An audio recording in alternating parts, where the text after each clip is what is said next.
Equations. An equation is a math statement that shows that two expressions are equal to each other.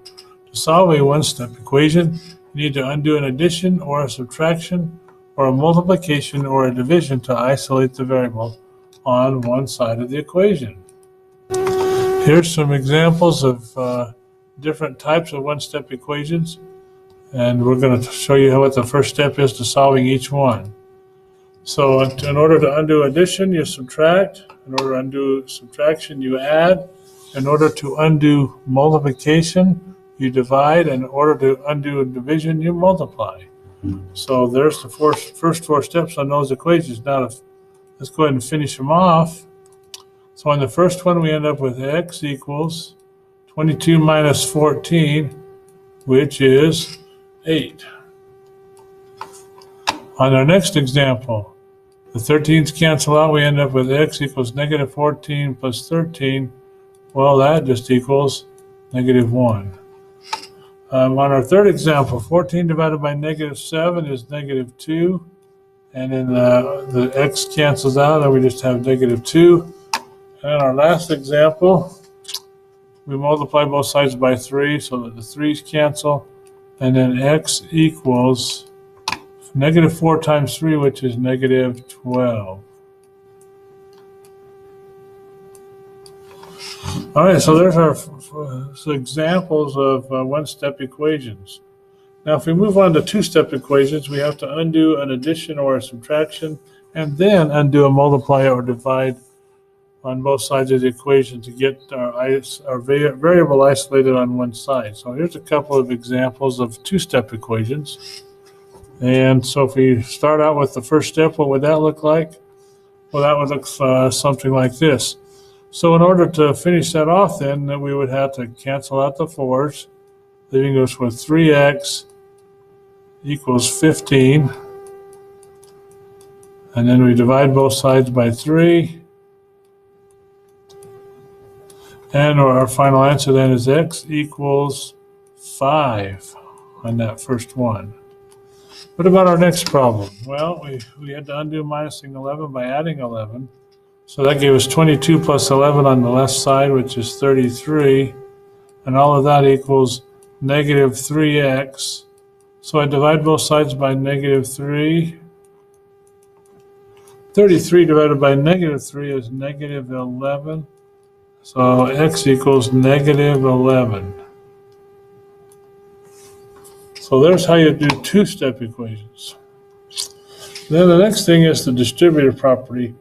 In order to use the distributive property, you just have to take any number that's in front of a set of parentheses and multiply by each number inside of that set of parentheses. And it's often useful to use the distributive property to solve an equation like this one. So we multiply 2 times 2 and we get 4x. And 2 times 4, which gives us 8. And now we have 4x plus 8 equals 16. So to undo this equation and solve for x, we have to start out by subtracting x, or subtracting 8, I mean. And we are left with 4x equals 8. And then to solve this the rest of the way out, you divide both sides by 4. And that gives you x equals 2. So x equals 2 is our final answer. So I kind of erase that. So there's how you do a problem that has a distributive property in it. Okay, the next thing we have is we were talking about like terms. A variable term is any term that has a variable in it, along with other numbers, like you could have 3x or 11b or anything like that. A term without a variable, such as just number 4, is called a constant. Like terms are terms that have the same variables in them, but they also have the same power on the exponent. In order to be a like term, they can't be different powers or they're not like terms. Now, all of the constant numbers in a particular group are also considered like terms. So oftentimes when we are given an equation, we actually have to simplify the equation by collecting the like terms and then solving it. So if we start simplifying these like terms, this is what it looks like. We move all the n's to one side, all the n terms, and if there's any numbers by themselves, we move them to the left side. So if I do this, 6n minus 5n minus 2n equals negative 1n, and on the left side I have 7. So if I divide both sides by negative 1, I end up with n equals negative 7. All right, and then on the last problem, when we rearranged and then solved for p, we ended up with p by itself equals 3. So that turned out to be a pretty nice little step saver problem.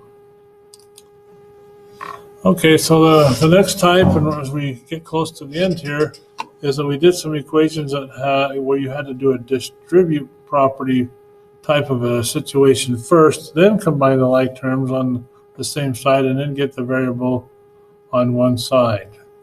So if we have a distributive problem, a problem that requires a distributing property, it looks something like this. It has a number in front of some parentheses somewhere in the problem.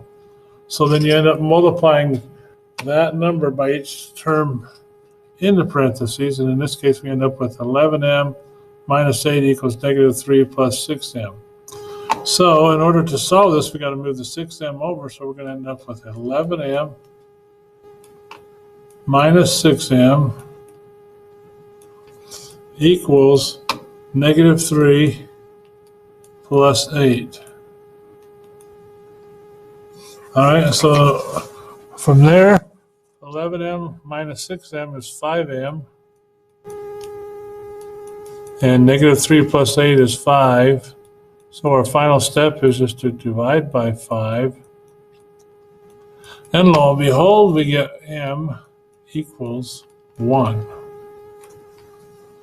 So there you go. So let's just double check that again. Sure enough, m equals 1.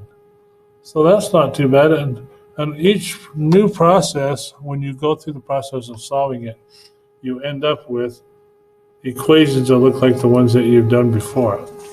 Now, the last thing that we were encountering was when we had special cases. Most of the equations we've done up to this point only had one solution. But we introduced the idea that some equations might have no solution, or some equations could be true for any number that you put into them. And that's what we're talking about here by these special cases. So how would you know? Well, if you solve an equation and you just end up with x, or the variable equals one number, that's got one solution. If you solve an equation and you find that the variables kind of drop out and disappear, leaving you with numbers on each side that don't equal to each other, that's considered a no solution type of a problem. And then on the last one, if you solve an equation and all the variables disappear and all the numbers kind of cancel out to 0, then you know you've got a situation where you have infinitely many solutions, where it's true for all real numbers. So let's just try one of those.